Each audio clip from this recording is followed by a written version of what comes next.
Saya pertama mengucapkan mohon maaf yang sebesar-besarnya karena pernah saya sampaikan di tanggal 1 April itu kami akan memfinalkan aplikasi, tapi pada posisi saat ini kami masih sedang melakukan review dan Bapak Ibu bisa melakukan review di dalam aplikasi. Nanti gambaran untuk melakukan penginputan seperti apa sudah kami share.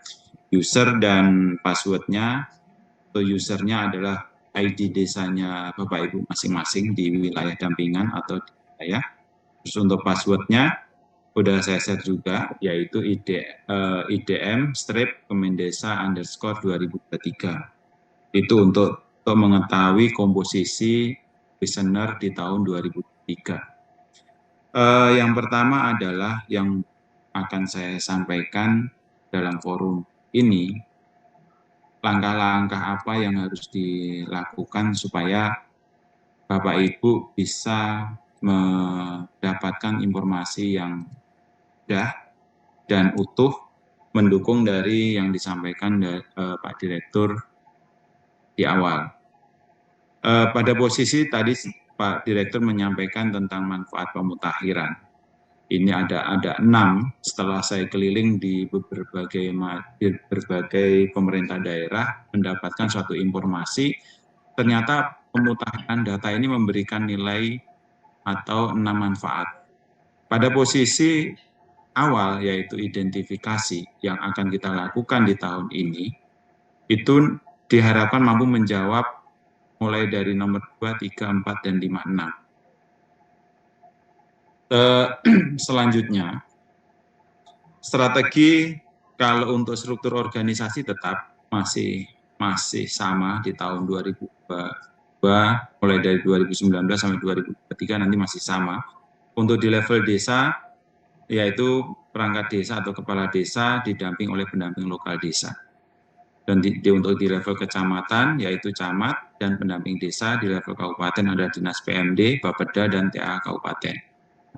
Dan untuk di provinsi juga sama. Kenapa kami harus membuat satu pengorganisasian seperti ini?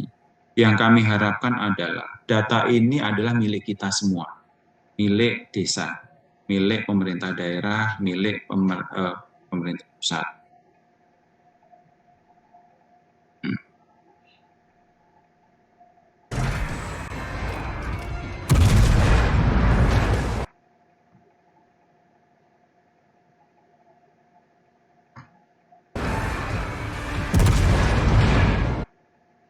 Karena pada posisi saat ini Bapak Ibu, semenjak saya mendapatkan tongkat estafet di tahun 2018, pengorganisasian ini yang harus kita pertahankan. Kementerian Desa yang fokus kepada pembangunan dan pemberdayaan. Maka di dalam pemutakhiran data, kami mencoba dengan konsep pemberdayaan. Dan harapannya data ini bisa valid, karena tanpa data kita akan hanya berpendapat, bukan menyampaikan sesuai dengan faktanya. Setelah pemutakhiran ini selesai, Bapak Ibu, secara otomatis data Bapak Ibu akan tertampilkan di sistem informasi desa, karena di sistem informasi desa adalah kumpulan dari berbagai macam basis data atau basis aplikasi yang ada di level kementerian. Itu dikumpulkan di sana. Harapannya di dalam setelah selesai kami harus menetapkan pemutakhiran kami tetapkan berdasarkan surat kalau tahun 2022 itu berdasarkan keputusan menteri. Berarti di tahun 2023 insya Allah kami akan mengeluarkan sama dengan tahun 2022, yaitu berdasarkan dengan keputusan menteri. Hal yang berbeda dari tahun 2021 sebelumnya dengan tahun 2022 adalah yang tahun 2022 itu masih keputusan Dirjen, di tahun 2023 sudah menjadi keputusan menteri, dan tahun 2022 ada 3 keputusan menteri. Yang pertama adalah tentang hasil pemutakhiran data. Yang kedua tentang pemerintah provinsi, kabupaten, kota yang terentaskan dari desa tertinggal dan sangat tertinggal. Dan yang ketiga adalah untuk desa-desa yang status mandiri diberikan penghargaan. Jadi Di tahun 2022 ini ada 3 keputusan menteri yang sudah kami upload di dalam website idm.kemendesa.go.id. Dan tahun 2023 semoga saja tetap kita istiqomah, yaitu tetap akan mengeluarkan 3 keputusan menteri tentang 3 hal tadi di atas. Tadi yang disampaikan oleh Pak Direktur, apa saja yang menjadi perubahan. Jadi strategi yang bisa dilakukan Bapak Ibu adalah yang pertama mengisi template-nya yang sudah kami siapkan. Template itu diisi sesuai dengan form yang kami sediakan. Template ternyata di dalam template pemutakhiran itu memberikan inputan otomatis nantinya. Kalau secara sistem, dia otomatis, contoh adalah template perangkat desa. Template perangkat desa ini nanti akan otomatis menginput di halaman di nomor urut 68 sampai 81. Terus untuk identifikasi desa model ini yang menjadi tambahan. Jadi untuk menjadi tambahan di tahun 2023 ada ini Bapak Ibu, A sampai M ini. Yang begitu banyak. Di tahun 2022 jumlahnya masih sekitar 794, sekarang sudah mencapai 1.500 sekian. Cuma di tahun 2023 ada beberapa kemudahan, yaitu untuk pengelolaan dana desa atau pencatatan dana desa APBDes, itu nanti kami siapkan template yang sudah dari Monex.id. Jadi antara Monex.id sama IDM nanti akan terkoneksi. Itu Bapak Ibu. Kita akan kembali ke identifikasi desa. Identifikasi desa model nomor urut nomor 84 sampai 88. Ini nanti bisa dicek Bapak Ibu di dalam kuesionernya. Terus diidentifikasi potensi desa wisata, yaitu nomor urut 100 sampai 221. Ini untuk identifikasi desa, potensi desa wisata desa, kami membedakan menjadi wisata desa, wisata alam, wisata buatan, dan wisata religi atau budaya. Jadi pertanyaan di situ ternyata bertambah sekitar 122 pertanyaan. Terus kemudian identifikasi kawasan hutan. Kawasan hutan nomor urut yang di dalam kuesionernya itu di nomor 222 sampai 240 itu. Selanjutnya adalah identifikasi kawasan tambang. Identifikasi kawasan tambang itu penambahannya di nomor urut 241 sampai 369. Selanjutnya untuk identifikasi kawasan perkebunan, Bapak Ibu, kawasan perkebunan, yaitu di nomor urut 370 sampai 451 untuk perkebunan. Jadi kita mencoba mendeteksi baik kondisi hutan, kawasan tambang, perkebunan, pesisir, kami identifikasi semua. Karena sebagai tupoksi dari Kementerian Desa harus memiliki potret tentang kondisi yang ada di desa seperti apa. Selanjutnya adalah untuk identifikasi kawasan pesisir pantai, nomor urut pertanyaan 452 sampai 461. Di tahun 2023 ini, kami mencoba melakukan perubahan untuk scorecard konvergensi stunting yang sesuai dengan Perpres 72 tahun 2021, dan kami sudah konsultasikan kepada Direktorat Teknis yang membidangi, yaitu Direktorat Sosial Budaya.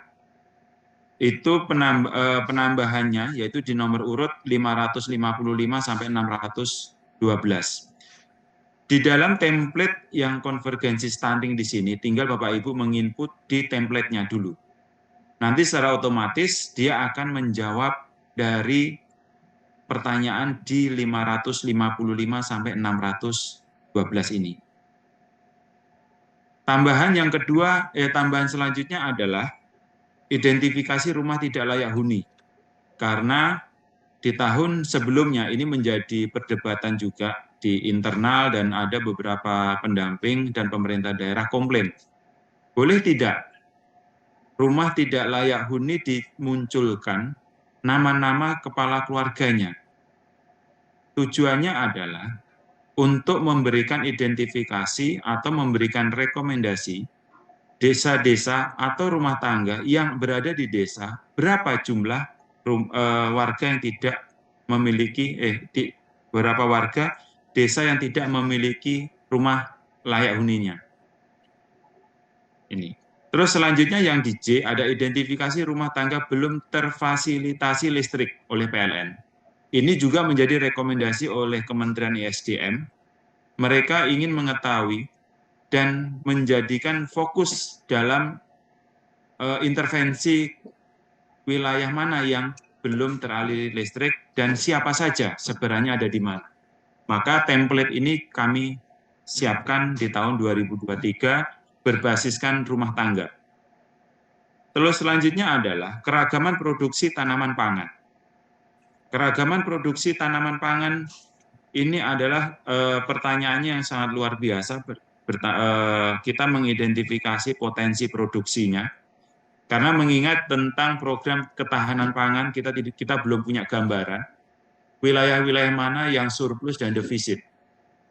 Diharapkan kesimpulan dari analisis atau data yang disampaikan oleh pemerintah desa, ini kita akan mendapatkan informasi sebaran desa-desa mana yang terjadi surplus atau defisit jenis pangan sesuai dengan kriteria yang kami buat di dalam kuesioner. Selanjutnya adalah identifikasi komoditas produk ke pasar domestik dan ekspor. Pada identifikasi ini kami ingin mengetahui, mendapatkan data berapa wilayah, berapa desa yang sudah melakukan ekspor dan berapa desa yang pemasaran produknya ke pasar domestik. Jadi dengan harapan program atau yang sudah disampaikan oleh pimpinan kita di Kementerian Desa tentang ketahanan pangan, tentang inflasi, tentang perhutanan sosial, kita mendapatkan gambaran di dalam template kuesioner ini. Terus selanjutnya adalah identifikasi gudang pangan. Untuk identifikasi gudang pangan di sini kita akan mengetahui desa-desa mana yang memiliki lumbung pangan yang lumbung pangan ini diharapkan bisa mampu menjadi sumber safe keamanan pangan yang ada di desa. Itu. Ini adalah penambahan kuesioner di tahun 2023 sebarannya Bapak Ibu. Selanjutnya saya akan memperkenalkan untuk aplikasinya. Aplikasinya yang sudah tadi saya share ke forum adalah seperti ini Bapak Ibu. Ini masih tes yang kami melakukan evaluasi jenis-jenis pertanyaan yang mungkin Bapak Ibu bingung, antara lain tahapan apa yang harus kami lakukan, yang harus dilakukan, apakah mengisi kuesionernya via Excel dulu atau template-nya dulu. Saya sampaikan di sini adalah perlu dua-duanya. Karena pada saat kuesioner Excel-nya itu dilakukan penginputan dan berhenti pada menu template, maka langsung beralih ke template. Karena nanti di template itu tinggal Bapak Ibu upload Bapak Ibu. Contoh seperti ini. Perangkat desa.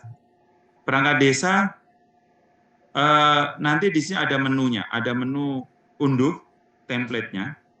Terus selanjutnya adalah Bapak Ibu, setelah Bapak Ibu isi template khusus untuk perangkat desa, nanti Bapak Ibu langsung upload di sini. Upload, pilih filenya, terus kemudian unggah. Dengan begitu, secara otomatis dia akan mengisi tadi nomor urut 68 sampai 81 ini secara otomatis. Jadi kegelisahan Bapak Ibu yang selama ini karena bingung alur dalam penginputan seperti apa, maka saya sampaikan di dalam forum yang terhormat ini akan memberikan gambaran langkah-langkah buat kita semua dalam pemutakhiran IDM tahun 2023. Sama, semua template sudah kami sediakan template-nya masing-masing. Jadi forum link ini semoga saja bisa memberikan gambaran dan tidak membuat Bapak Ibu bingung. Dan setelah forum ini, setelah kegiatan sosialisasi ini, Bapak Ibu langsung bisa melakukan aktivitas untuk pemutakhiran. Hal-hal yang sudah kami sediakan adalah, yang pertama adalah buku panduan. Di buku, di SOP dulu. Di SOP sesuai dengan surat Bapak Dirjen tanggal 10 Maret ditujukan kepada para gubernur, bupati, wali kota se-Indonesia, bahwasannya untuk memerintahkan dan mengawal kepada Dinas PMD dan para Bapeda untuk mendampingi pemutakhiran ini sesuai dengan poin 1. Kemudian di SOP ini sudah kami jabarkan satu persatu. Terus selanjutnya untuk panduan Bapak Ibu di dalam penginputan itu bisa Bapak Ibu baca di buku panduan yang sudah kami siapkan. Sudah kami artikulasikan per masing-masing pertanyaan. Apabila Bapak Ibu mengalami kebingungan, bisa akan kontak ke kami, ke tim atau di dalam forum grup, nanti bisa disampaikan hal-hal apa saja yang menjadi kebingungan. Karena kita harus menghemat waktu dulu, karena kalau umpama Zoom terlalu lama juga mengalami kebingungan, bosan. Selanjutnya, untuk panduan sudah kami upload di dalam website idm.kemendesa.go.id. Itu sudah kami upload, baik kuesioner, template, buku panduan, maupun SOP-nya. Mungkin itu dulu Bapak Ibu yang bisa saya sampaikan.